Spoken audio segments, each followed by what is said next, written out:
Hi everybody.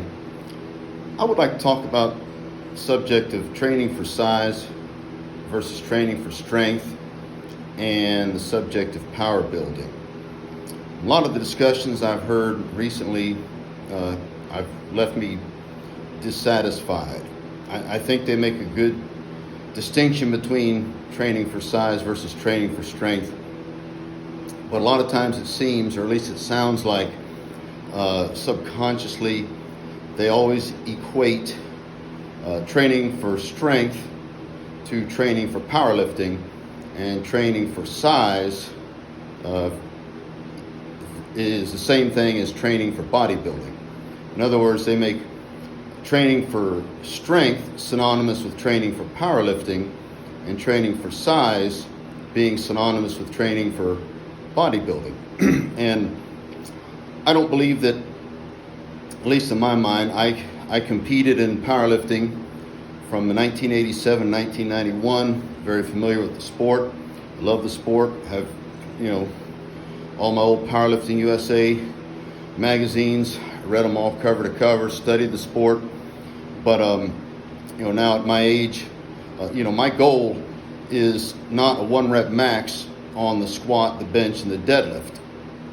I'm more interested in base strength and hypertrophy. And I'm interested in hypertrophy, of course, a bigger muscle is a stronger muscle, and of course appearance. But at the same time, I'm not interested in competing in bodybuilding. There's aspects of bodybuilding that are not synonymous to hypertrophy.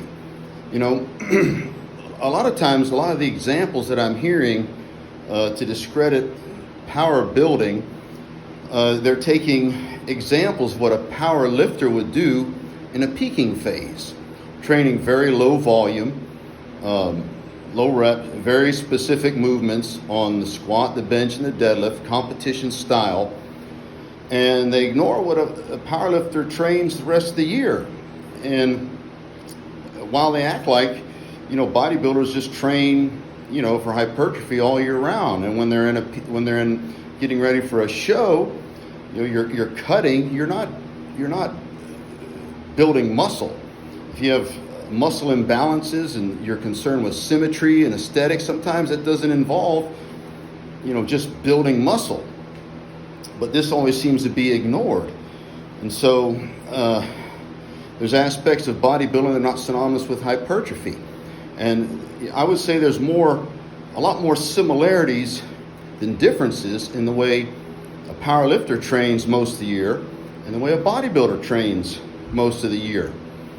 So a lot of times they take the examples of what a power lifter does in a peaking phase, and they focus on that as if that's all they do, but they ignore what bodybuilders do when they're getting ready for a show, and they act like all they do is just train for hypertrophy.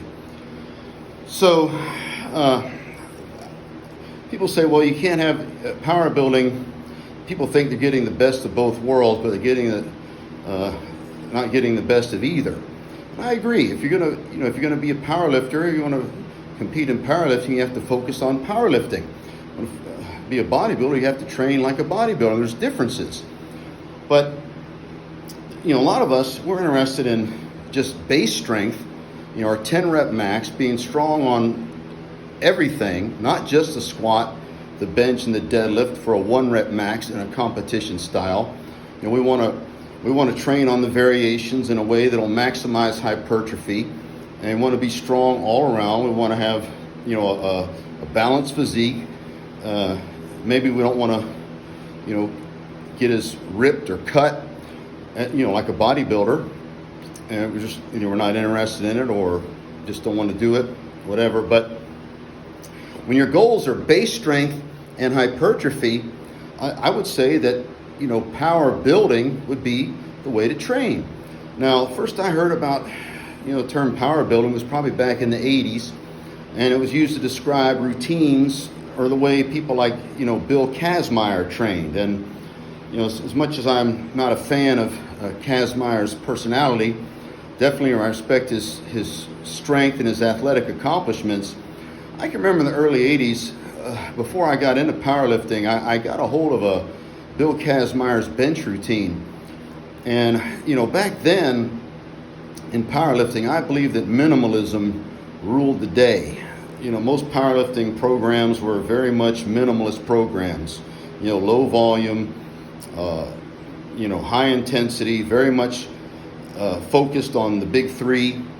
But when I looked at Kazmaier's program, he did so much volume. He did so many different exercises, and he did such high reps.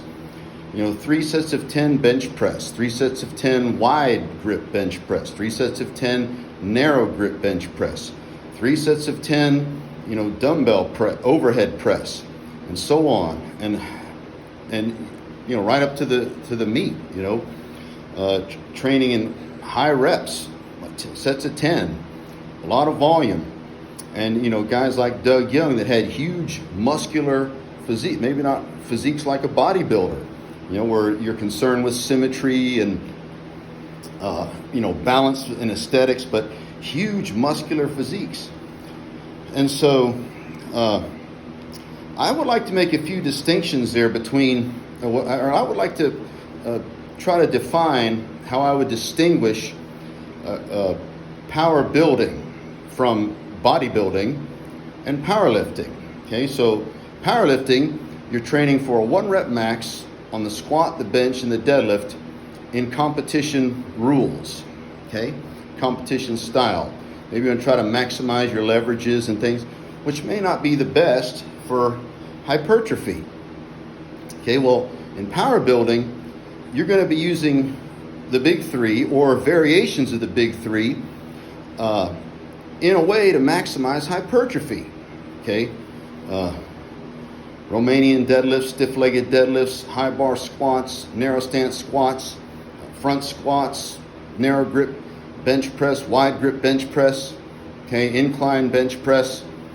But not just the big three, not just variations of the big three, but there is more of an emphasis on compound movements. Okay, so with power building, you're focusing on compound movements. Now you're going to do isolation movements too, but I agree that in a general way, when a power lifter is peaking for a meet, there's not much focus on isolation exercises. They're not very important at that point.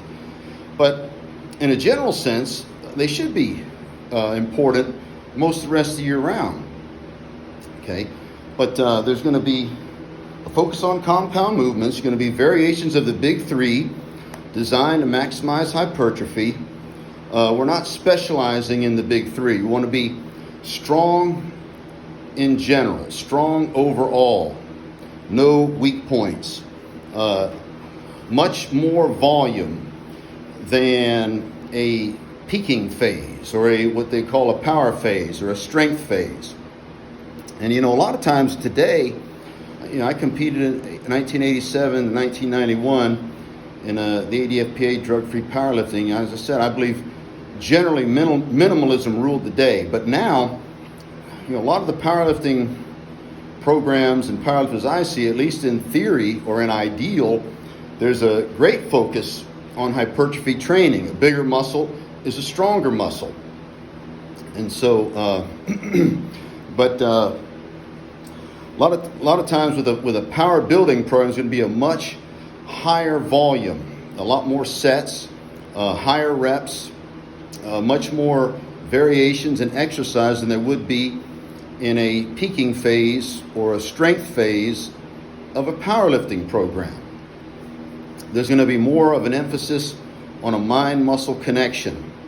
In training, there's a fine line. You start out as you're using progressive overload week to week. Early on, your form is good. Your form is perfect, impeccable from the outside. You feel the mind-muscle connection.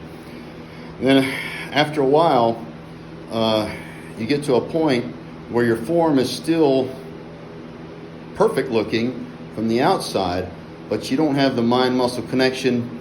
You're not focusing so much on the muscles, on the target muscles. You're focusing more on just moving the weight and getting through the set. And you feel it more in your joints. You don't have as much of a pump. So with power building, there would be more of an emphasis on a mind-muscle connection and focusing on building, developing the target muscles. And I do believe that there's a quality, and of course a bigger muscle is a stronger muscle, and also as you get stronger, your muscles get bigger. So from time to time it's fun, and it's a good variation to do also lower reps. So, but not all the time. So anyway, I wish everybody the best in their training. Thank you for listening.